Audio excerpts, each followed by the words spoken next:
I'm not getting it together. All right.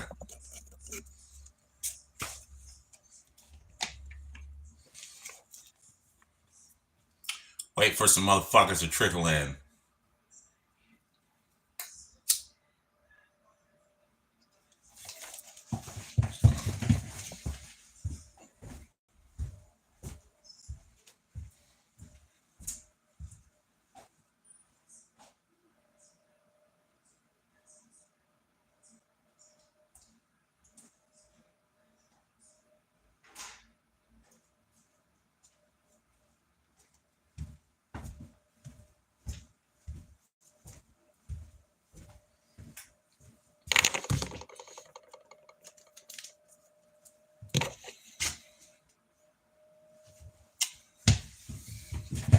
Whatever.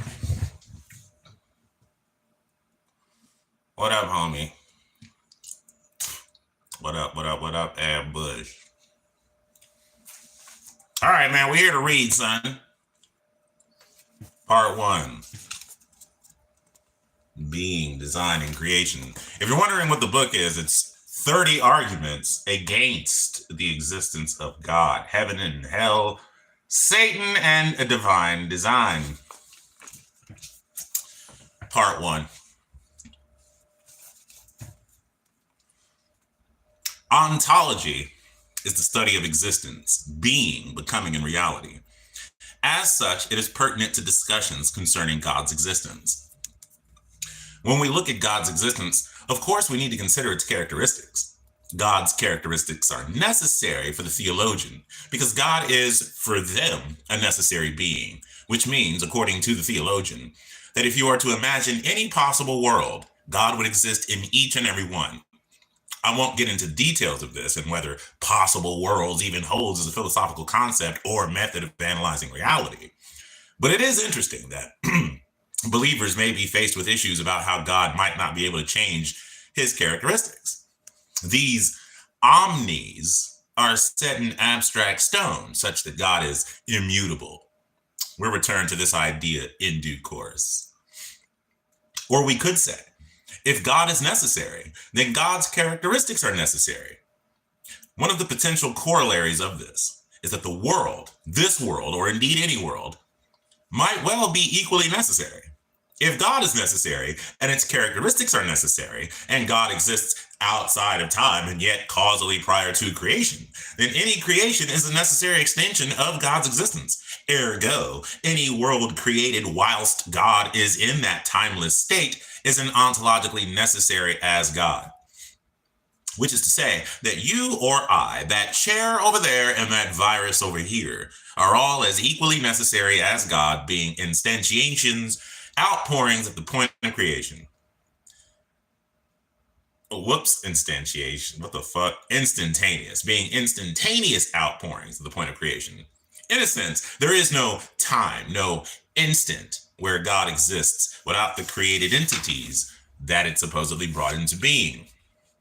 There is no sense of contingent because if God exists, that which it creates exists equally necessarily. If God has 3 necessary attributes and what is created is defined by these attributes, then you could argue that if God exists in every possible world in which you can think, then so do we. Again, this is something to which we'll return. God is for most believers perfect. The subject area that involves rumination on this is called perfect being theology. Perfect being theology proponents seek to set out what such perfection must look like as manifested in God and God's actions. This sounds intuitively plausible. Hey, God is perfect. But even that I struggle to comprehend adequately. I can only understand perfect as a goal-directed adjective, such that A is perfect for B, or this catapult is perfect for getting this stone over the wall in such and such a manner. Perfection is understood in terms of functionality or instrumentality. When we use one thing in order to do or achieve another thing, it can be perfect for the job. There is also perhaps a subjective element to this. Now, one could say that God is perfect at being God, but this implies a circularity. What does it really mean to say that God is perfect? Is it perfect at getting a stone over the wall? Perfect at being loving, merciful, and just, at designing and being moral? Is God perfect at being perfect? How can we make sense of this? Even looking at some kind of intrinsic notion of perfection is problematic. For instance, establishing what a perfect painting is an entirely subjective process depending upon personal tastes. And this applies to all sorts of things, such that perfection becomes either subjective or incoherent. Being perfectly powerful and knowledgeable are admittedly simpler proficiencies to hold conceptually. Another problem is that perfection of a being involves multiple aspects. As the classic problem goes, God cannot be perfectly just and perfectly merciful, since to be perfectly just assumes punishing justly for a misdemeanor, and to be perfectly merciful assumes some kind of leniency. More on this in a later argument. With all of these characteristics in conflict, the theist retreats to maximal perfection. Okay, a sort of optimal scenario, given all of the nuances and variables. But this becomes arbitrary and subjective. One more ounce of mercy and one less ounce of justice might be perfect for a God wanting to achieve A, but vice versa might be better for wanting to achieve B. Therefore, we need to establish without circularity or incoherence what God is to be perfect for. And we need to do this before establishing whether God is or even can be perfect. To have a timeless God sitting there and label it as perfect is to me meaningless. At that single moment, causally prior to creation, it is hard to describe God as anything other than potential. Therefore, given the subjective nature of appraisals of perfection, and given the functionality of the term, I see any argument or claim about God that uses the term perfection without clarity of explaining the goal is incoherent. Parking this, let us consider the first manifestation of God and whether it would even create anything at all. Chapter 1. Why would God create it all? We can pause there for a second if you don't want to. You know what I mean? You don't really need 30 arguments. What's up, cuz? Damien, it is. Now, you don't really need 30 arguments, I suppose. But why not? You know what I mean? So, hey, what's going on there, Calacia? That's what's up. I feel special now. I am that I am, or however the quote goes. What up, Jay? All right. Why would God create it all? Chapter 1. This is one of those arguments that I have often used in one form or another in my previous work. It's important, though, because it cuts right to the heart of everything or anything in existence. The question we perhaps need to ask of God is, why did it create anything at all? Really, why? What is the point? What is the point of us, of the universe, including black holes and tsunamis, malaria, and debilitating mental health? Humans are left, at least those still clinging on to belief in a supposedly supreme being, trying to desperately work out what the answers to these questions might be without even the slightest peep out of the Creator itself. Indeed, God appears to have been on holiday for 2,000 years and has disconnected the phone. The problem, and for this, return to previous ideas of a necessary, immutable, perfect God, is the idea that God is indeed perfect. Okay, that might make no sense, but let's grant the theist at least this much for the sake of the argument. I like the idea that they might be hoist by their own petard. Something that is sheer perfection will not be lacking anything. And some entity not lacking anything will not have a need for anything. No lacking, no needs, no desires. If God exists causally prior to creation in some scenario of perfection, then there is no rationale for God deciding to create anything. Simply put, an omni-God wouldn't create because creation would invalidate its omni-characteristics and ideas of perfection. This can be formed into a syllogism. Premise 1. If the Christian God exists, then God world is the unique best possible world. Premise 2. If God world is the unique best possible world, then the Christian God would maintain God world. Premise 3. God world is false because the universe, or any non-God object, exists. And the conclusions, therefore, the Christian God as so defined does not exist. Let me explain this a little. An omniscient being would be aware of the fact of itself existing alone for eternity, as God world is the unique best possible world that could ever exist. And because such a God is essentially morally perfect, it would not have a motivating reason to intentionally alter the overall maximal purity and quality of the unique best possible world. Further, any alteration in overall purity by the introduction of a universe or any non-God object would necessarily be a degradation of overall purity and therefore overall quality. Thus, God would not logically introduce limited entities, such as humans, into God world, each of them with their own unimpressive set of degraded great-making properties. But this is what the creation myths of Genesis record. Whilst Adam and Eve clearly do have a few great-making properties, such as knowledge and power, they have them to an unimpressive degree. So, introducing such beings would result in a degradation of overall ontological purity and overall ontological quality. To suggest God is in the degrading business is to suggest it was not maximally great or perfect in the first place. Part of the problem with considering what God would decide to do in God world is that time would not yet exist.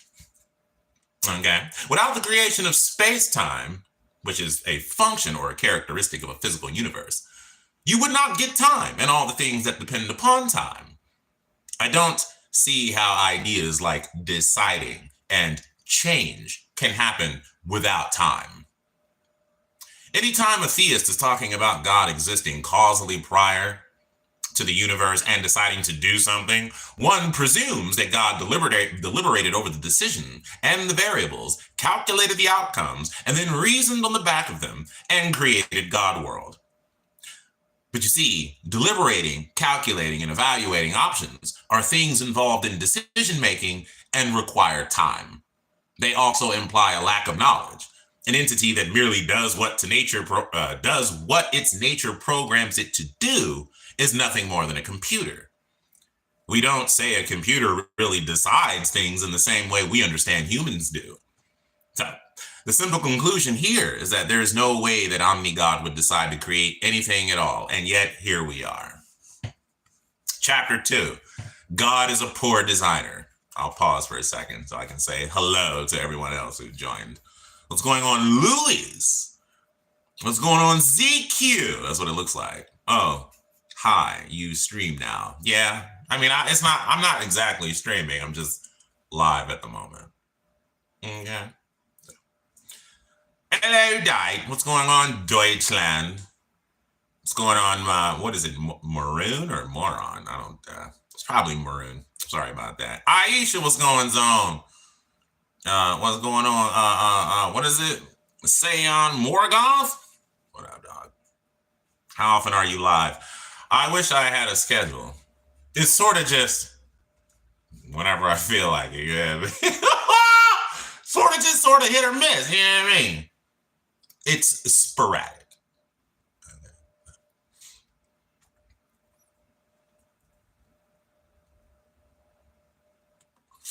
That's what's up, ZQ. Yeah, you know.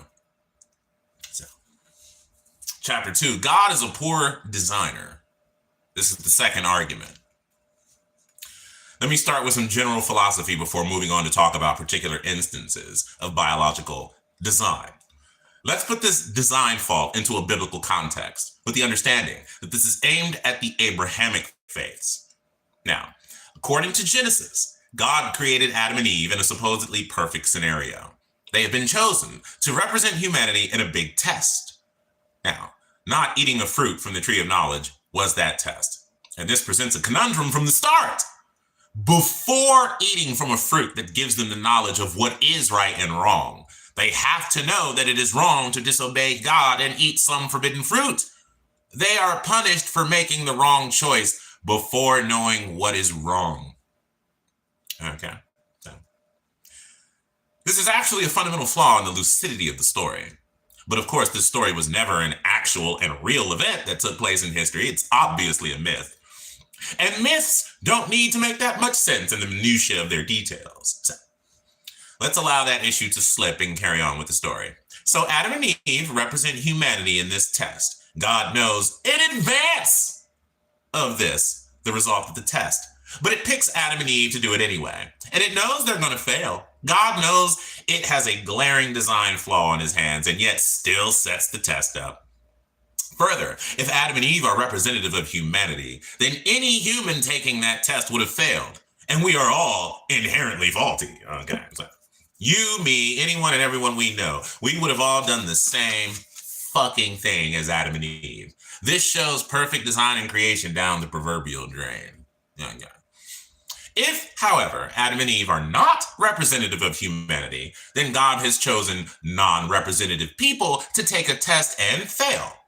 This is to say that had God ordered you, me, or other people that we know not to eat from the tree, then there is every chance in the scenario that we would have followed orders. We would have passed the test.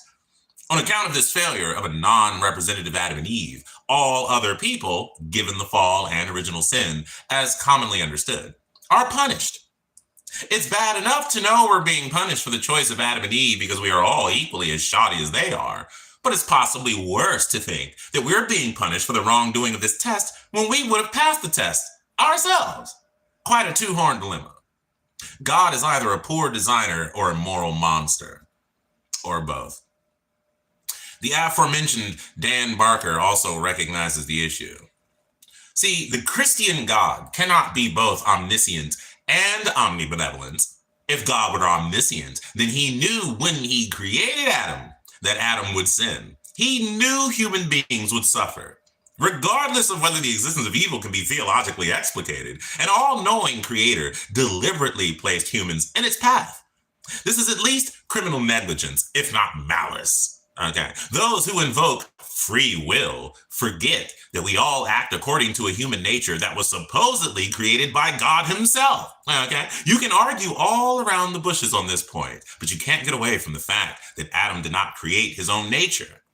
At the moment of creation, an omniscient deity would have been picturing the suffering and damnation of most of his creation. This is mean-spirited. God should have had an abortion rather than bring a child into such misery. Perhaps a lesser or malevolent God exists, but the problem of evil gives the lie to the claim that a God can be both all good and all powerful. We humans appear to be punished for our sins quite a bit by this omni-God, according to theists. They believe in both earthly retribution, for example, floods caused by gays, as many more conservative theists believe, and afterlife retribution, fire and brimstone of hell, or simple annihilation of your soul. But one could argue that sinfulness has been hardwired into our DNA. More on this in the next argument. In the meantime, let me introduce you to some of the wonderful evolutionary design features of this world that we live in. There are countless examples. Hardcore theists will likely deny evolution, but even some moderate believers will extricate themselves from evolutionary problems by declaring they are theistic evolutionists, that God designed evolution as a way of creating the diversity of life. Of course, in either case, God would still have full sovereignty and control over that which it has brought about. There must be some reason it wanted the acanthamoeba, the parasite that can eat away at the human eye in a condition called acanthamoeba keratitis, or the nematode Onchocerca volvulus, whose dead larval corpses in the human eye can cause blindness to exist. Let's read a little bit about the wonderful design of the latter and our own body design and work together to cause that work together to cause river blindness. Unfortunately, the same cannot be said for the nematode volvulus, which causes an illness known as river blindness. The worms are transmitted by a kind of black fly that breeds along moving water in parts of West Africa, Central and South America, and Yemen. A couple adult worms might not cause any noticeable symptoms, but if you're bitten over and over, you can end up with hundreds of thousands of their offspring moving through your skin in hopes of infecting the next fly that bites you, says Paul Canty, a medical officer at the World Health Organization. As with most eye parasites, the bulk of the damage is not caused by the worm itself, but by our own immune system. See, when the larvae die, their corpses release bacteria that create proteins that trigger our body's inflammatory response. This can cause a number of skin problems, including intensely itchy spots and a loss of elastic tissue that leaves the skin fragile and prematurely wrinkled. Meanwhile, if the larvae crawl onto the surface of your eye and die, your corneas can become inflamed. If left untreated, the cornea will eventually scar and cloud over, leading to vision loss and finally blindness. The worms can also blind people when they get inside the eye itself and die in the optic nerve. The more larvae you have in your body, the greater the likelihood that some will unwittingly head to your eyes. An estimated 198 million people live in areas where infected black flies may transmit river blindness. At one time, there were villages in sub-Saharan Africa where 30 to 40% of the residents had lost their sight, and people were forced to abandon millions of acres of arable land. Now, there are many more graphic examples of this sort of design, but what needs to be remembered is that the theist has to explain each of these instances of design in the context of an all-loving God. So, God must either actively want these animals to exist as they are, and has actively designed them to be the way they are, or is not willing to step in and change things in the event of evolution throwing up such life forms. In other words, God must have some reason or another for letting organisms exist that cause blindness, disability, suffering, death, and so on, rather than lift the divine free finger to do anything about them. God must want blindness, disability, and suffering to exist. But there are more design issues. See, where teleological arguments concern themselves with how the universe looks as if it has been designed or has meaning or purpose, dysteleological arguments are a family of arguments that provide evidence that God does not exist because there are clear-cut examples of very poor design. For the naturalist, there is no such thing as poor design in evolution. Simply put, there is no agency involved in evolution, and the process works in bringing things about using only pre-existing building blocks with no eye on the big picture. Evolution is only interested in reproducing. The teleological argument for a designing God looks like this. Premise 1, living things are too well designed to have originated by chance. Premise 2, therefore, life must have been created by an intelligent creator. Premise 3, or the conclusion rather, that creator is God. On the other hand, a dysteleological argument might run as follows. Premise 1, an omnipotent omniscient, omnibenevolent creator God would create organisms that have optimal design. Well, organisms have features that are not optimal, and therefore God either did not create these organisms or is not omnipotent, omniscient, and omnibenevolent.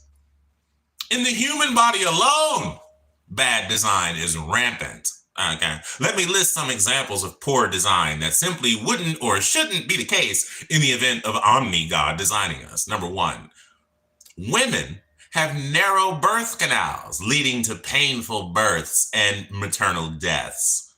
Number 2, remaining with pregnancy.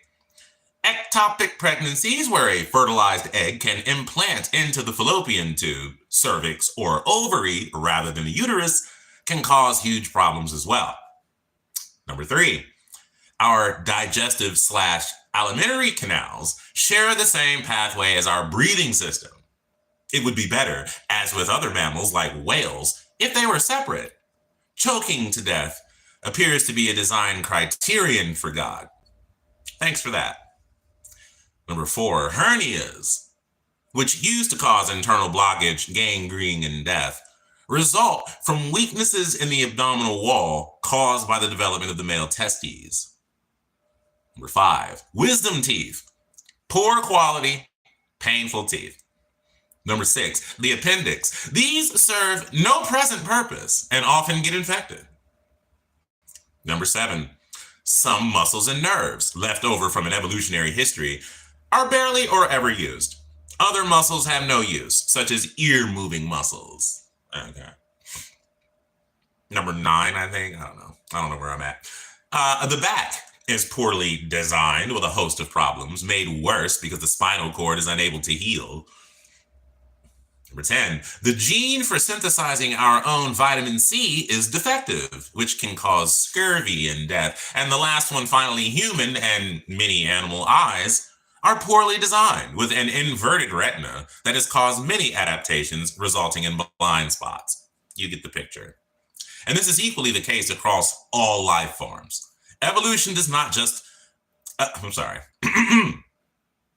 Evolution does just enough to allow the organism to continue living and pass on its genes to continue existing going forward. It doesn't start with a blank design slate and create from scratch the best possible way of functioning and achieving a given objective. But seen in the light of Omni-God and all of its amazing design potential, these shortcomings make absolutely no sense at all.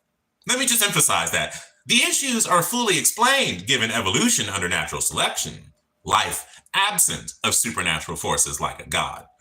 But they're not explicable in light of an omni-god. To explain these shortfalls, the theists, whether or not they deny evolution, have to do all sorts of crazy ad hoc rationalizations and tack them onto each example of bad design. The whole project is doomed as it makes the theist look silly and God look even sillier. Because God is a silly fuck, but we already knew that. Evolutionary theists have their work cut out too, because they still have to explain all these weird scenarios, especially the ones that involve pain and suffering, in light of a God who could do something about it, but who doesn't. Okay. Chapter 3. This must be a perfect world. Let's pause for a second so I can light my split. And say hello to Timothy Clark and Tara Lynn Dawkins and this motherfucker. Oh, unhinged commenter herself. Ain't this a bit?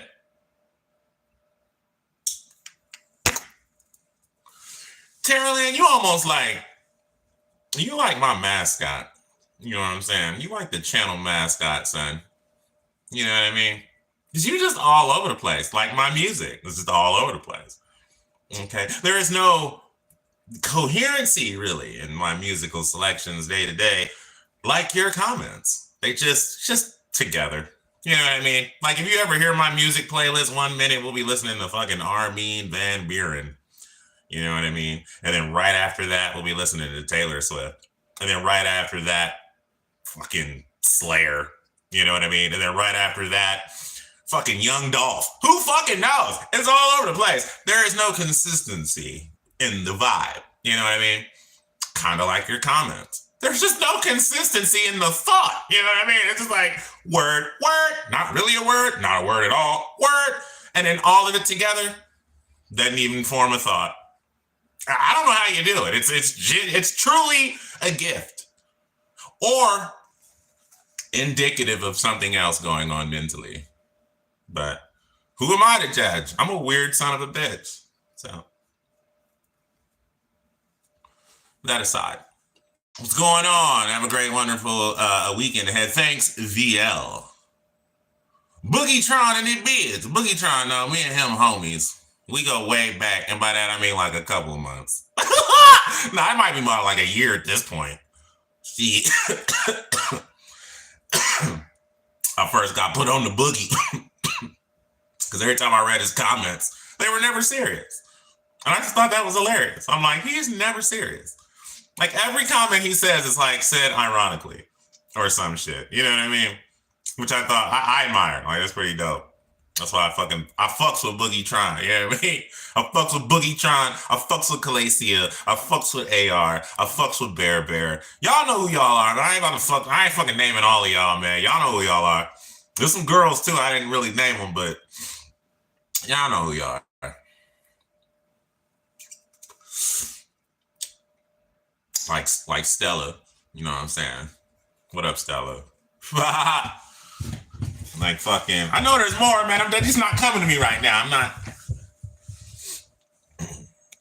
Mary Jane, that's another one.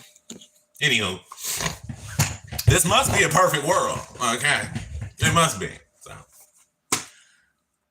we have seen that if omni-God exists, then there is no describable reason, or I'm sorry, there is no discernible reason why it might create at all. In addition, there is the idea that the creation it has produced is suboptimal. However, it gets worse for the theist because we can apply this sort of argument to the universe as a whole. A universe that looks better designed for death and suffering, okay, than it does for life, what with its black holes and plate tectonics. As I started in my book, Why I am atheist and not a theist, a perfect creator, as God must be, would surely choose to create perfectly. But we're here, good old humans on good old Earth, with its good old tsunamis and malaria, in this good old universe with its good old supposed heat death and good old life-sucking black holes. This universe is a perfect creation somehow and at some point. It has to be. Otherwise, God is a suboptimal creator. It has to be. Otherwise, God is creating unnecessary amounts of pain and suffering. Omni-God cannot produce even 1 unit of unnecessary pain or suffering. And by that, I mean gratuitous. Okay. We can talk about 230,000 people dying in the 2004 tsunami, including any number of animals and ecosystems. But all that needs to happen to invalidate God's label of Omni-God is 1 stubbed toe and the related amount of gratuitous suffering. So if this world is perfect, it has to have the perfect or optimal amount of suffering in some manner. But is it really? Is it now? Was it ever? Will it be perfect at some future point? The jury's out. Maybe we could be on a journey to perfection. Who knows? I'm just not sure that all the pain and suffering we see is necessary for that eventual perfection. Let me explain. If life is not about present perfection, but some journey to a future perfection, then we are concerning ourselves with moral consequentialism, okay? And in this moral framework, it is all about the ends, and the ends justify the means. In this case, the evil of pain and suffering is justified for the greater good of some perfect consequence. To be more precise, the pain and suffering on this journey must be the perfect or optimal amount in order to obtain the end. It is not good enough just to say that we are on some journey towards perfection and this potential ending somehow excuses any amount of suffering on the way. We have to add that God still cannot allow unnecessary pain and suffering. Thus, any pain and suffering, whatever amount there presently is, if you believe we're on a journey to a perfect end, is absolutely necessary in order to obtain that end. So 230,000 people had to die in that tsunami to achieve the proposed end. Luckily, not 230,001, but also 1 less person could not die. So 229,999 dying would somehow not allow the proposed end to come about. 1 less rat, 1 less bee, 1 less animal or plant of any description would have ruined the chance of the perfect outcome coming about. So, if we were theists, we would believe that this world is either perfect now, or we are on the journey to a perfect world. Which is to say that if you stub your toe tomorrow, or if a baby gets cancer, or if another tsunami kills another 230,000 people, those examples of suffering are necessary. And there cannot be 1 less unit of pain or suffering than there would or should be. Whatever suffering the theist observes of the world around them, it must be necessarily perfect or optimal. This is what famous philosopher Gottfried Leibniz admitted, who argued for the ontological argument seeking to show that God was logically necessary. Polish philosopher Leszek Kolakowski summed up this theistic position excellently in the chapter in his book of the same name, Why Is There Something Rather Than Nothing? He says, "Of course there is evil, sin, and suffering in the world, Evil arises from the very imperfection of God's creatures. God could not have created them perfect, for then they would have been his equals. And it is logically impossible for there to be more than one God. God, Leibniz says, in accordance with traditional Christian theology, does not do evil. He merely allows it. But, and this is a crucial point, God allows only the minimum of evil that is possible in the world. God must be infinitely good because he is perfect, and goodness is entailed by perfection by definition. He is also infinitely wise, and from those two attributes, goodness and wisdom, it follows that he must have created the best of all possible worlds. That is, a world in which the sum of good is as great as it could possibly be, and the sum of evil as small as it could possibly be. God looked over all possible worlds and must have solved an infinitely complex equation, which produced our world as the solution. A world with no evil in it may have been possible, but it would have to have been a world peopled by automata without free will. God calculated that our world, with all its evil and suffering, still produces infinitely more good than the other possible world without evil and without freedom. We live, therefore, in the best of all possible worlds, and this conclusion, which so infuriated Voltaire, follows ineluctably from the very concept of God as a perfect being. He is not only the creator of everything, but also the sovereign and loving father of his human subjects. We might wonder whether this argument could convince someone who is dying of hunger or being tortured to death, but the question does nothing to shake Leibniz's faith. He does not deny that evil and suffering exist, only that their existence is a good argument against God's goodness. Theodicy, the theory of divine justice, was for Leibniz a subject of constant reflection. One way or another, for the theist, this world is perfect, cancerous warts and all. This next chapter is going to be fun. Who we got up in here? Fucking call me daddy. What's going on, dog? This motherfucker said Dennis Rodman vibes. I'll take it. Shit, that motherfucker. Hey, back in like the 90s, son. Like my motherfucking grandma used to watch the Bulls just to watch Dennis Rodman. You know what I'm saying? Because he's a show in himself. You know what I mean? He's a very interesting person. You know what I mean? Sexually ambiguous. You know, he isn't on, you know. Now, nowadays, he's probably more like every fucking other whatever. You know what I mean? But back then, it was like, this dude is special. I used to watch the Bulls mostly to see him because he was a fool. You know, he was going to be wilding. You know what I mean? And he was just something else, man. He was his own kind of guy. I wanted to see his, because he always had different hair color every game, and that shit was dope.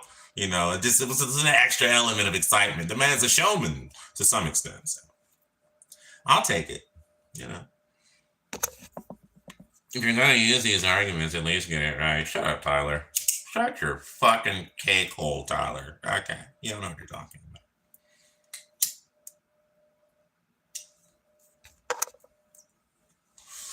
Everyone is atheist in the Nordic countries.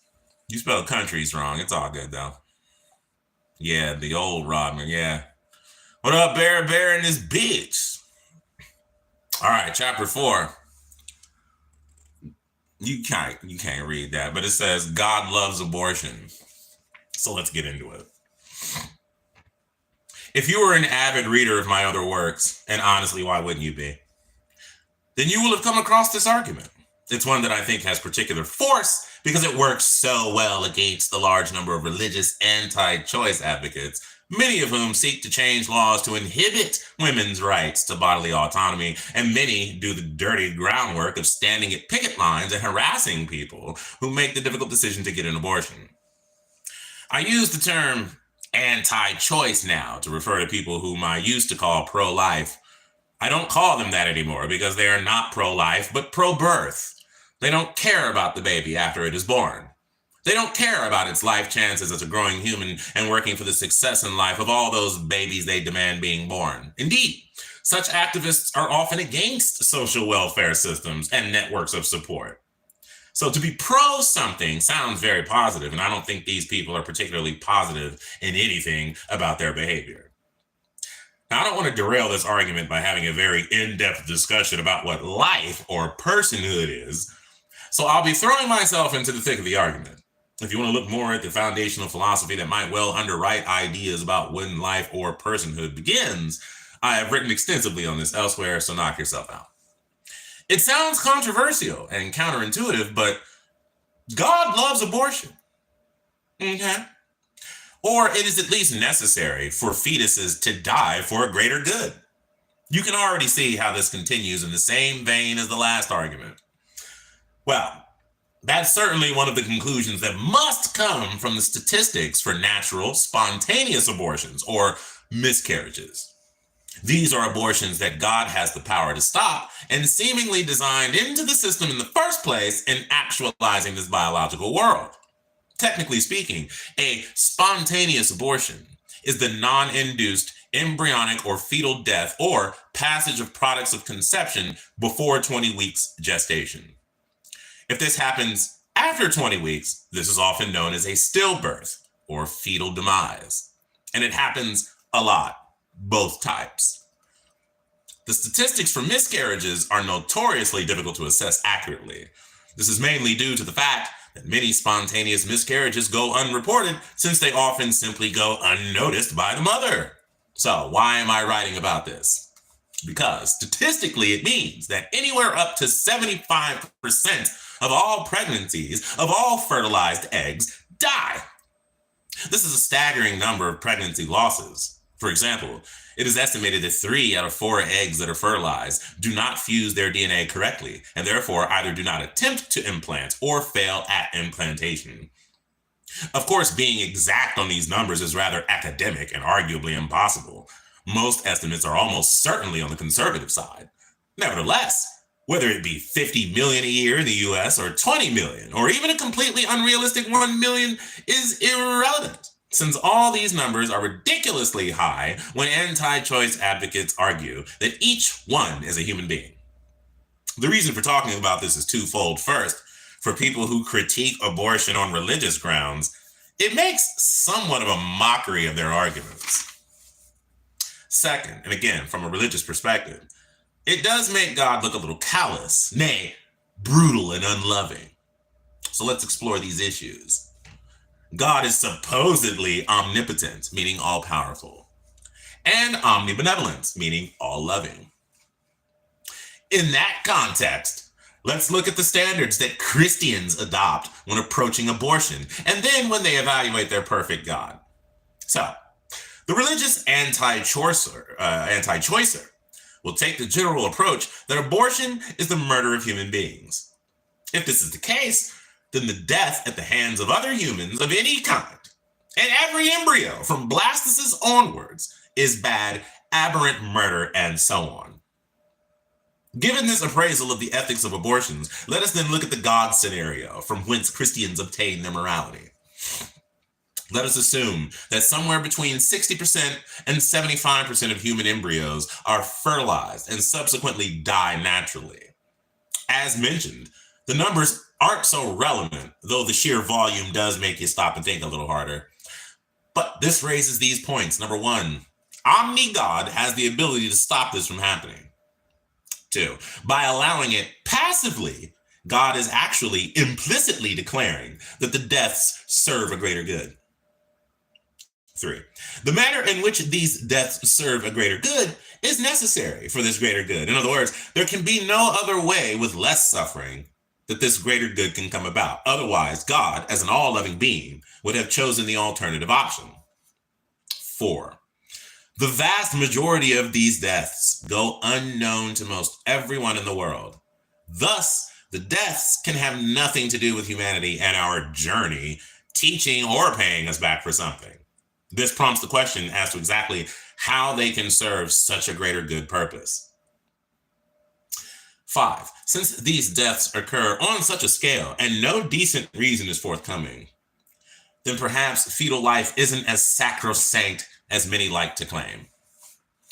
The standard Christian response to issues such as these is to offer the omniscience escape clause, as minister turned atheist author John Loftus has often talked about. We've heard this escape clause so many times before. My ways are not your ways, an ancient superstitious canonized biblical text says of God. How do we know what an omniscient God might do? An apologist chimes in. It could be how God purportedly communicated to us in ways that are indistinguishable from anything else we see in the ancient world, or the tragedy of the Haitian earthquake, or a child suffering and soon to die from leukemia. How can we judge an omniscient God's ways? We're asked over and over with an implied we can't. The answer is obvious. We must be able to understand enough of God's ways to know that his ways are good and that he knows what he's doing. It's that simple. If God does not act as a loving person would do, then all we can reasonably conclude is that God is not acting like a loving person would do.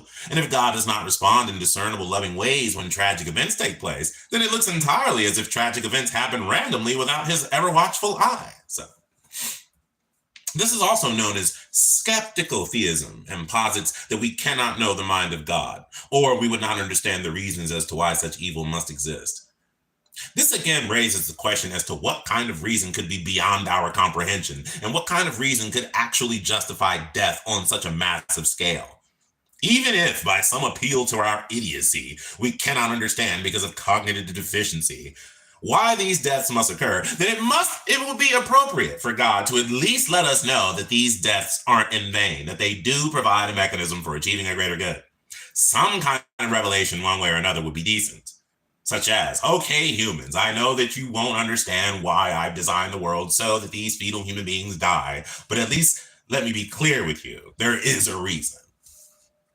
What we come to as a conclusion to this scenario is one or some of these propositions. Either God is not omnibenevolent, or God does not exist. And or embryos are not so sacred and arguments over what defines personhood are called for, or that millions of fetal deaths a year unknown to humanity are necessary for a greater good, but we need to be kept in the dark about what the greater good looks like. Of all those options, the last one is by far the most improbable, and yet it must be the one adhered to by most, if not all, Christians. I challenge Christians to defend this allowance in light of pro-life ethics. And please don't resort to the "we can't know the mind of God" feebleness as wrapped up in the omniscience escape clause. I hear what you're saying, bro. Because for me, we're going to pause because this is the end of the chapter. We're going on to argument number 5. But for me, you can't ever say, well, we can't know the mind of God. Well, in that case, you can't ever say he's being good. You can't say, oh, see, this is a good, see that? That's what a loving God would do. Our God is loving, isn't he? Isn't he a good God? But then all the atrocities that that he committed in the Bible, you somehow overlook. Okay, that's almost like saying, Hitler fed a lot of people. Okay, Hitler somehow eradicated homelessness in Germany. It's like, okay, so he did some good things. Are we just going to overlook the 6 million deaths of the Jews that he committed? Are we just going to not, you know what I mean? So that's what we're saying. It's like, in order for you to say, no, Hitler was an all good, all loving, all knowing dictator, just for example, then it's like, well, how can you say that just because you point to a few things that he did that was arguably good, while completely overlooking all the atrocities that I would say completely, what's the word? Nullify, we'll say, any of the good that he did. It doesn't fucking matter. Like, bro, you killed all these people, son, like brutally. So I really don't care what good you did. Like, you did this. So, and that's what I mean with the God of the Bible. It's like, bro, the God of the Bible, if you can't know the mind of God, then you can't know that he's good or bad. You just can't know. Okay. All you can say is, well, if God does something good, you can just be like, wow, that's interesting. I'm glad he did it. I don't know the impetus for why he did it. Which would be the same response you would have if something terrible happened. Like, God damn, why didn't God stop this? Or why did God allow this to happen? Or whatever. And you just be like, I don't know. I mean, that's fucked up that he didn't do anything. It's kind of fucked up that it happened. Or you could be like, oh my God, I'm cured of cancer. I give that credit to God. And you're like, that's great. I mean, I don't know why he does that, because it's like you can't fucking know the mind of God. You can't be like, oh, he did that because he's a loving God. And at the same time, when something terrible happens, like, oh, you can't understand the mind of God. Well, if you can't understand the mind of God, then you can't understand him when he does good shit, okay? Period. All you know is like, oh, he did a good thing.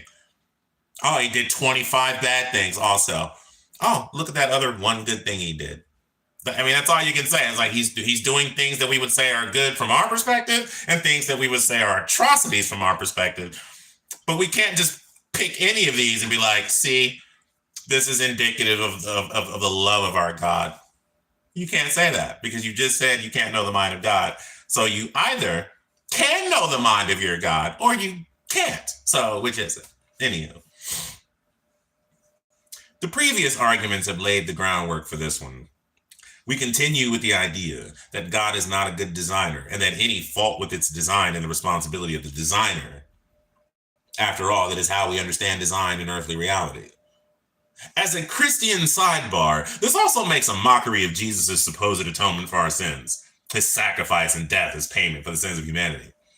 If God, with full divine foreknowledge, designed us and knew before he created us what each and every outcome for each and every human and non-human would be, and then created us anyway, then God is morally culpable for our sins. Okay?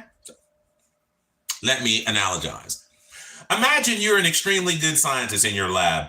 You've concocted a design for a new sentient creature. You know that this creature, if you were to create it, would, with 100% certainty, go out and rape and pillage in the local town. These sentient beings, you know, they would run amok, freely causing pain and suffering. They would also paint some lovely pictures and be nice to people at some times, but knowing all of this, you create them anyway, and the creatures go out from your lab into the wider community and cause the expected mayhem, admittedly with some moments of loveliness. The police come knocking on your door. They find you ultimately morally culpable for the crimes committed by that which you knowingly designed and created. You are deemed, rightly, to be a meddling ne'er-do-well scientist with moral responsibility for what you caused to come about and knew would come about before you took the steps to create.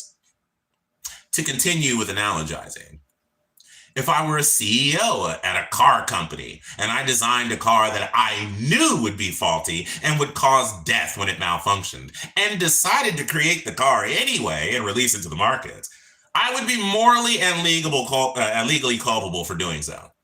If that car were bought by someone and it crashed, causing pain and suffering, and I knew it would crash, I knew why and how it would crash, and I built it in such a way that it would crash, then I would and should rightly be held accountable. These analogies show that God should not be let off the hook for the moral misdemeanors of these imperfect beings called humans. There is no way around this if God has that perfect foreknowledge, that omniscience, and was the ultimate creator of all there is and ever will be.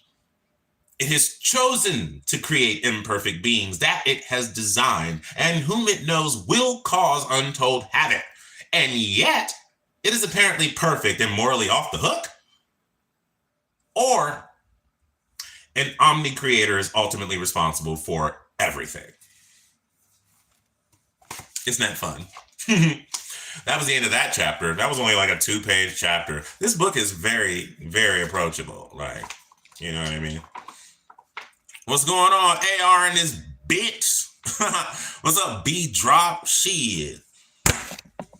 I'll tell you what's up. This motherfucking Newport, son.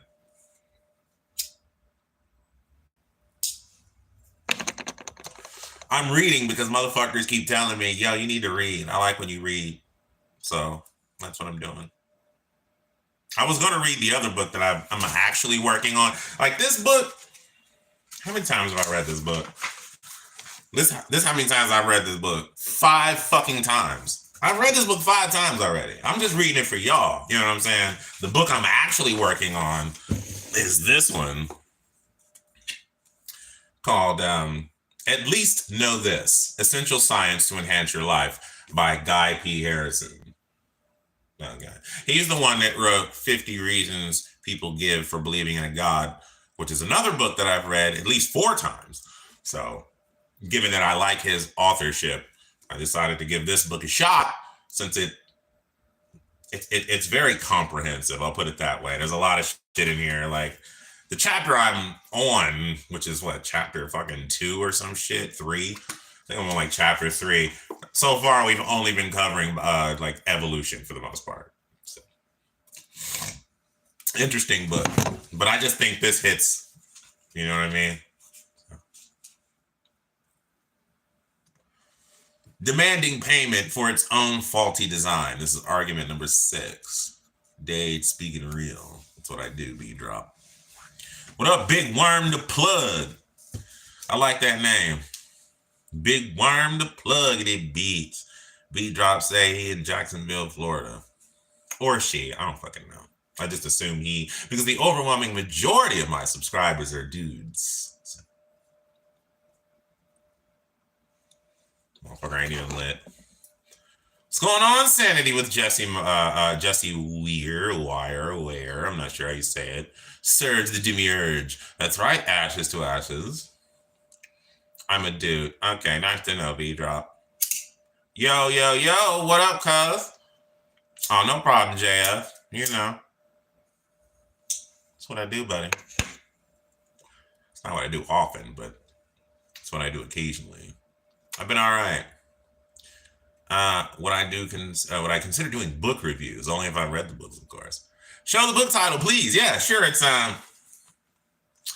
30 Arguments Against the Existence of God, Heaven, Hell, Satan, and Divine Design by Jonathan M.S. Pierce, with a foreword by Dan Brown. Sorry, Dan Barker.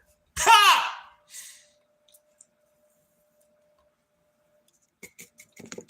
This is where I will be guilty of getting rather Christocentric.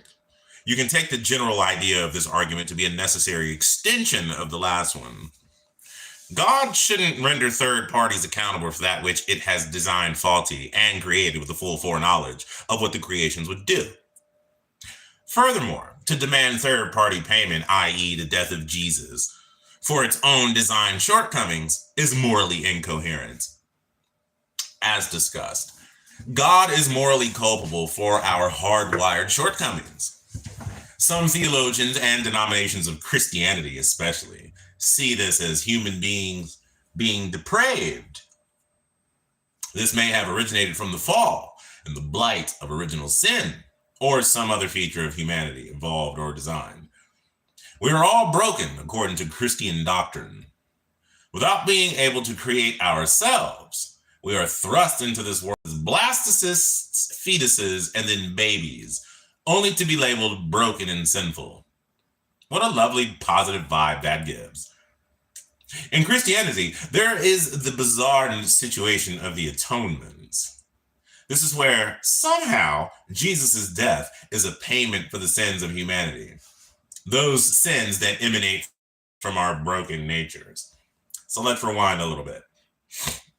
We've seen that God is ultimately responsible for this situation.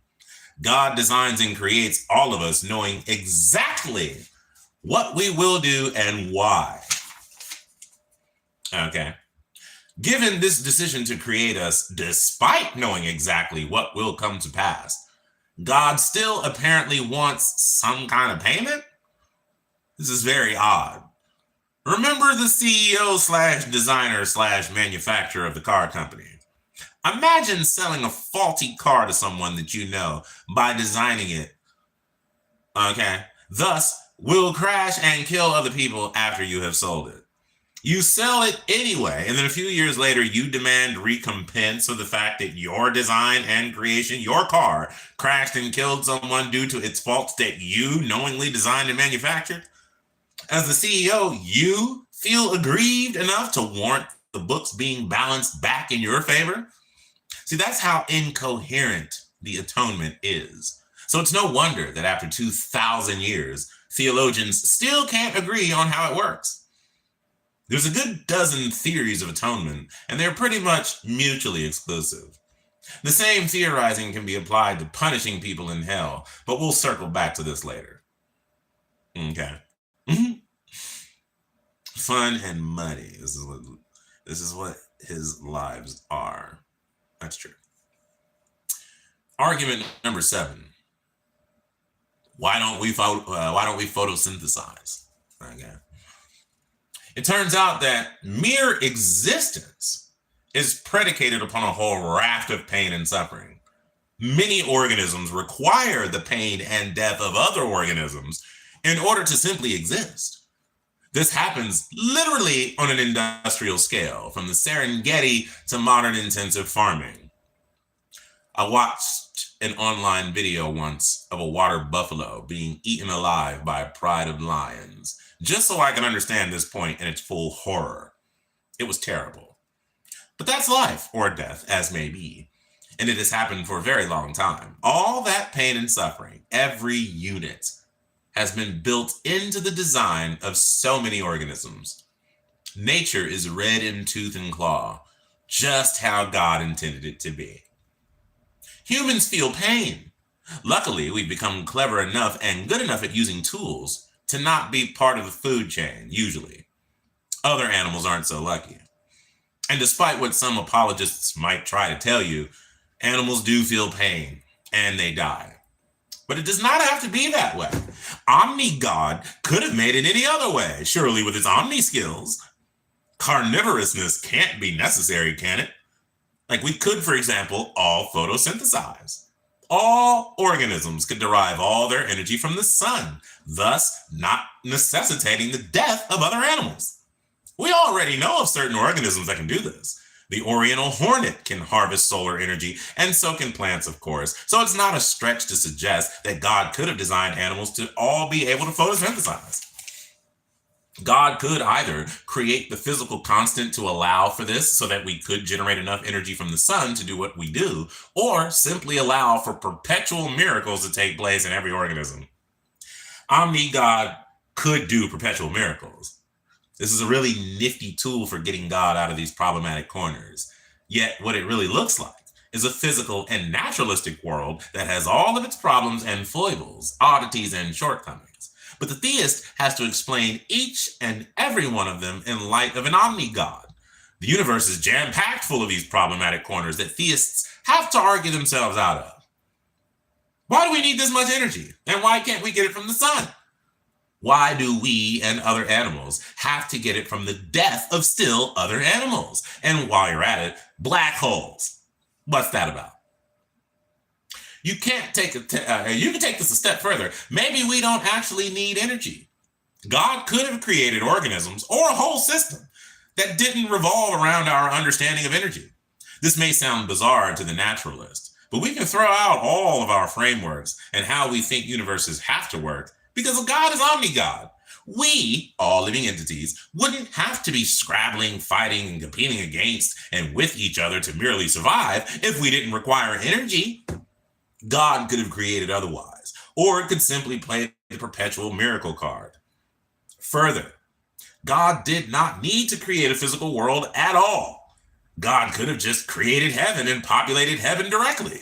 There's a thought to which we will later return. This my first time going live with Dade, but I subbed back when he hurt his back. Well, that was a long time ago. That's like last summer. Or maybe not human nature, but the nature of those in power, timeless, spaceless, disembodied henchmen. Okay. This one's a fun one. Argument number 8, God has no free will. Hear me out. I don't believe in free will. Well, libertarian free will, as so defined, the real, rational, and conscious ability to do otherwise in any given scenario, all things remaining equal. I've written an awful lot on this, a book, 2 book chapters, and countless blog articles. I'm in good company since the vast majority of philosophers deny the existence of libertarian free will, and it turns out that the only ones who embrace this version of free will are pretty much those who believe in God as well. But more on that in a later chapter on free will concerning humans. It might seem strange that I include a chapter on free will in the context of God before the main chapter about free will, but for the purposes of this argument, let's assume that this version of free will exists. Many theists will say that God must have free will because it appears to be a great-making property. The idea is that humans are endowed with it, and it indeed explains a lot of suffering, at least a lot of it. The suffering of murder and rape and genocide comes about through the bad decisions made by humans exercising their free will. This evil is explained and justified and essentially trumped by us humans exercising free will. It is that good of a characteristic that it outweighs all of the bad it can bring about. Being such a powerful tool, such a great-making property, surely God must have it, right? And this makes intuitive sense because one imagines, from a believer's point of view, that God freely decides to do things, but really could not do them if it so desired. The problem, and this is a genuine issue for free will as a concept, as it applies to humans as well, is that what God desires is itself determined by its nature. With humans, there's a distinctive difference. We're not bound by abstract requirements of having to be all loving, and we certainly don't know everything, least of all, every future event that will come to pass. In fact, all of God's omni characteristics constrain its actions. I use the word action here because I don't think God can make decisions. I don't think God can choose to do otherwise in a rational and conscious manner in any given situation. Making decisions entails deliberation, thinking about outcomes and weighing the consequences. God doesn't need to spend time thinking and deliberating, weighing up and evaluating. God is perfect. God is all loving. God knows everything. God has no need to waste time deliberating or calculating. God knows what the most loving things to do would be and must do what is most loving. With an array of different options potentially available to it, God is unable to choose to do that which is not the most loving. It is a case of automatically doing that which is the most loving in order to fulfill its characteristics and its own once future predictions about itself and what it would do. To make sense of freely choosing one option over another, an agent must be uncertain over the various options. The agent deliberates over which one to go for, thus giving the decision some rationale. But if you know what you're going to do indubitably in advance of doing it, then you can't make a decision. You're merely acting. Therefore, free will and omniscience are incompatible. God is rather like a divine robot, destined to do only that which its programming allows, with the programming being the fulfillment of omni characteristics. Anything that falls outside of that remit is invalidated. I have had theists reply to me when I point out that God countenanced rape in the Hebrew Bible, that God wouldn't do that, couldn't do that because of its nature. Well, yeah, that's the point. Omni God's nature is not based on free will, and its free will is constrained, like train tracks constrain a train trolley by its nature. All I'm doing here is taking the idea and running with it to the finishing line. Finally, God's free will is also further curtailed, since with its omniscience, it cannot act contrary to its own predictions. For example, if you were omniscient and omnipotent, and you predicted that you would make yourself spaghetti bolognese for supper on Friday, then when it came to making Friday's supper, you would have no choice but to make spaghetti bolognese. This is because if you decided to do contrary to your own prediction and cook, say, pizza, then your own supposedly infallible prediction would have been incorrect. This would render your omniscience faulty and would leave you with the characteristic of being fallible. Likewise, God does not have omnipotence because it cannot do something that would invalidate its infallible predictions. Or, looking from another point of view, God is entirely constrained by its own foreknowledge, which, as mentioned, would surely apply to God itself. Thus, God has no real and actual ability to do otherwise. So logically, God can never be contrary to its own predictions. See, this has far-reaching consequences. God does not have free will. Intercessory prayer is pointless. God cannot change its mind. God's own future and interferences on earth are determined. And the passages in the Bible where Yahweh changed his mind over the fate of Nineveh is patently false. After all, in God's nature, quote, there is no change or shadow of alteration. That's from James 1:17. If you are feeling a bit biblically inclined, here are a few more verses that show God's lack of free will and thus lack of omnipotence. Hebrews 6:17, the fact that his purpose is unchangeable. Hebrews 6:18, it is impossible for God to lie. Titus 1:2, in the hope of eternal life, which God, who cannot lie, promised long ages ago. James 1:13, God cannot be tempted by evil, and he himself does not tempt anyone. 2 Timothy 2:13, if we are faithless, he remains faithful, for he cannot deny himself. Chapter 9, God and this world are immutable. Again, the following ideas here are essentially a continuation of the previous one while adding some more nuance. So, omni-God is omniscient and infallible. It knows everything and it cannot make mistakes. It also has full divine foreknowledge according to such theists. Another claim we hear is that God is also immutable, meaning unchanging.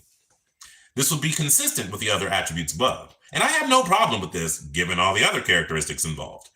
I've already discussed that God cannot have free will since God is constrained by its own characteristics, and this world must be a perfect world, being the perfect creation of an omnibenevolent, omniscient God. With God's infallible foreknowledge, this means that God's predictions or knowledge about how the world will be cannot be wrong. Thus, from the moment of creation of space and time, God would know how the world would turn out to be from the first nanosecond to the last. The ramifications of God's foreknowledge are interesting. First, it arguably shows that we individuals do not have free will because it appears that we can only act in one given way. Theistic libertarian free willers claim that God isn't causing us to act in a given way. It just knows that what we will freely do. There are many problems with this. Let us start with the grounding objection. For us to do A in a certain scenario and not A, but not A in a different hypothetical scenario and not A, it must be grounded in some causality or reasoning for God to know this and for it not to be random. There must be something about the scenario that causes A. It can't be grounded in God because that would mean theological determinism, God causing events to be as they are. But the theist doesn't want the actions to be grounded in the causal circumstance of the scenario because this looks like ordinary causal determinism, and the theist claims we must be free. Likewise, an action cannot be grounded in the last variable here, the individual, for a number of reasons, as the Internet Encyclopedia of Philosophy points out.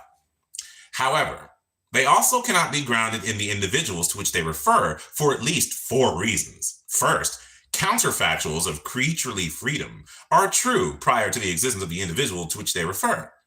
Second, the existence of the individuals is dependent upon the will of God, and therefore, the truth of the counterfactuals would also be dependent upon the will of God.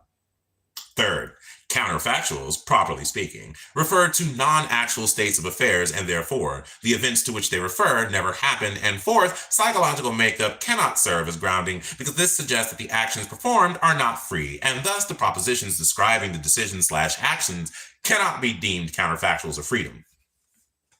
In fact, any variables that are deferred to in the individual, such as genetics, biology, and psychology, are off limits for grounding because they merely invite causal determinism, whereby grounding of the foreknowledge is in knowing all the causal determinants of a decision or action, including those of the makeup of the individual.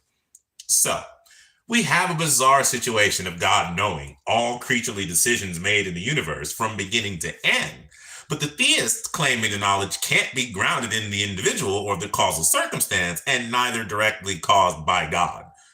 This divine foreknowledge appears to render the idea of our free will incoherent, but it also invalidates God's own free will because it cannot act contrary to its own predictions about its own behavior. Given that God can only create in a way that fulfills its own omni-nature, and given that God can do only one thing, which God has infallibly predicted, and humans can do only one thing, which God has infallibly predicted, then this world must be Just a set of unending dominoes falling down in a pattern set out from the outset. Nothing can change. Not God's mind, not God's decisions, not human decisions, nothing about the world or reality from how God imagined and predicted it back at the very beginning. If you're a theist who believes in such a God, just think about that for a while. Consider the ramifications. God is immutable, unchanging, and unchangeable. And so is human behavior and the world at large. Perfectly so. God can't be surprised about it either.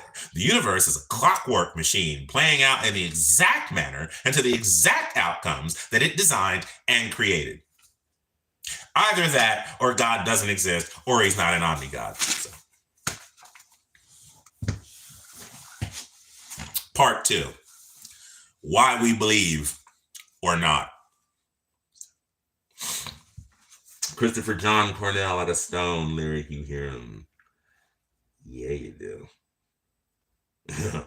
What's good, man? I've been looking for you. I'm glad I bumped into you. How have you been? I've been all right, curly fries. Bill says, oh no, please don't remove me. I'm so scared. Man, get that motherfucker out of here, bro. You lame as shit. Don't come here with that bullshit. Why we believe or not. The reasons why we believe are far more pertinent than the content of what we believe when we are interested in changing people's minds. As the old maxim goes, you can't reason someone out of a position they never originally reasoned themselves into. Belief is a psychological thing. We generally don't believe things like whether or not God exists after neutrally observing all of the facts and arguments concerning the subject and then reaching the conclusion to believe one way or the other. Instead, we often believe what our parents believe, or what we intuitively believe, or what we want to believe for psychological reasons. And then we spend the rest of the time post hoc rationalizing and defending that initial or irrational or irrational belief decision. Non-belief, or atheism, or secularism, often comes from finally realizing these arguments exist after a gradual process of niggling questions and doubts biting away at the edges. But it can equally come from a life-changing psychological event, a death, a divorce, a loss of a job. That said, such events can also send a believer into a more consolidated belief than they previously had. And this can happen in reverse, from non-belief to belief. It's just that statistically, the traffic is very much one way. In America, the United Kingdom, and other developed nations, non-belief is a growing demographic, and it is far more likely that someone will deconvert from religion to atheism or agnosticism and stay there than they will convert from atheism to religion and stay there. Belief in God or a God or gods is a complex thing that involves all manner of variables from psychology and rationality, as mentioned, but also culture, society, community, history, and so on. Interestingly, the countries in the world with the most existential security, meaning the least violence, war, and crime, the most effective welfare systems, the greatest education, and the most certainty about their future, have the lowest levels of religiosity. People in war-torn countries whose lives are threatened continuously and who live in perpetual uncertainty have a greater adherence to religion and belief in God or gods, because God, for them, provides some functional benefits. The fact that there are so many variables affecting each of our belief systems should not take away from the important one for anyone like myself: rational argumentation. Bear with me for a short while I explain another reason people believe, well, more accurately, keep believing. Richard Dawkins, Susan Blackmore, and others have previously expressed the idea that memes are analogous to genes. I think this is a useful analogy as to how memes continue to exist. So what is a meme? This is how I see it, and broken down for easy digestion. A meme is an idea, and ideas exist because they convey some kind of advantage to their users or have a survival mechanism, such as we might understand with genes in biology. Ideas either adapt to their environment or they die out because they convey no advantage to the organisms who hold them. In most recent years, memes on the internet convey humor or a poignant message, and so people who enjoy them pass them on to others. These ideas continue to exist because they have a competitive advantage over ones that die out. In the case at hand, imagine a memeplex, a whole network of ideas, such as a religion. Why might the belief in a religion like Christianity maintain over time? What advantage or survival mechanism might it give or have? Well, for starters, religions provide social function for adherents, a sense of identity that binds a tribe together and builds social cohesion. There's also attribution. Religious adherents can attribute divine explanation to things humans do not yet understand in terms of natural causes. Alternatively, even if humans do understand the workings of nature, those religionists can refuse to accept the outcome by attributing it to the will or existence of a god. There might also be the idea, again wrapped up in social cohesion, that the religion also underwrites moral codes that bind the community together, so on and so forth. But the other very powerful characteristics that many of these popular religions so ubiquitously have are something I call mimetic fail-safes. These fail-safes are heaven and hell. Heaven is the single most amazing thing in human conception. When you ask someone what heaven is, because it is not actually prescriptively laid out by most holy books, it ends up being the greatest place, the greatest end result that they can possibly imagine. The same applies to hell. It is literally the worst thing, place, and end result that a human being can possibly conceive. Or heaven is the greatest carrot and hell the greatest stick humanly imaginable. What this means is that religions that use these twin ideas have them as mimetic fail-safes that lock people into the religion beyond rational boundaries. It might be that you have a problem with certain aspects of Christianity, but to let these deconvert you is to deny yourself access to heaven. Okay. The thing is reality. It's not as dressed up marketing manager's dream project. It just is. So I understand why there are still so many believers in the world at a time of such plentiful scientific discovery, understanding, and enlightenment. If humans were to be rational, however, strictly rational, I think religion would end up being adhered to by the tiny minority of society. If religion didn't have these psychological draws, these mimetic fail-safes, and we were evaluating the claims on a purely rational basis, religion would struggle to maintain a foothold in society. In the next series of arguments, we look in finer detail at some of the issues pertaining to belief and the activity of persuading people into a religion, or as we'll see, being born into it. Argument 10, the accidents of geography and history. And that's where I'm going to pause. You know what I mean? Only because, what time is it? Damn, I've been on here for an hour and a half. Motherfucker, it's 4. What the fuck? I just want to see if somebody's live. You know what I'm saying? Is Deconstruction Zone live? Is the line live? You know what I mean? Is Professor Blake got a new video up? I need to see what's going on. Just from responding, be that time. Yeah, dude. You on the East. Yeah, me too, son. Technically, Ohio's the Midwest, but I don't see how. We so close to the East Coast. It's right there. You know what I mean? But, yeah. 3 times, y'all. Terrell, what are you talking about? I'm done. I can't. Terrell, you off the chain, dog. You got to be one of my favorite people, even though I've yet to understand a single comment you've ever left. But I welcome it. Bear welcomes it. Calacia welcomes it. Boogie welcomes it. I know Boogie do. Because Boogie off the chain too. That's what I'm going to end it for right now, you know what I'm saying? Because I need to go 2 things. Okay. I need to go roll a blunt. That's probably first and foremost. And secondly, I need to make another pot of coffee. And probably prepare some new content, you know what I'm saying, for tomorrow or something. I don't know. Or just later today. You know what I mean?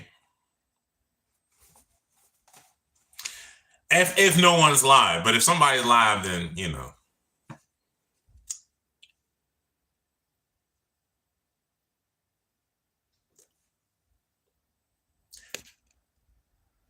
Thanks for watching.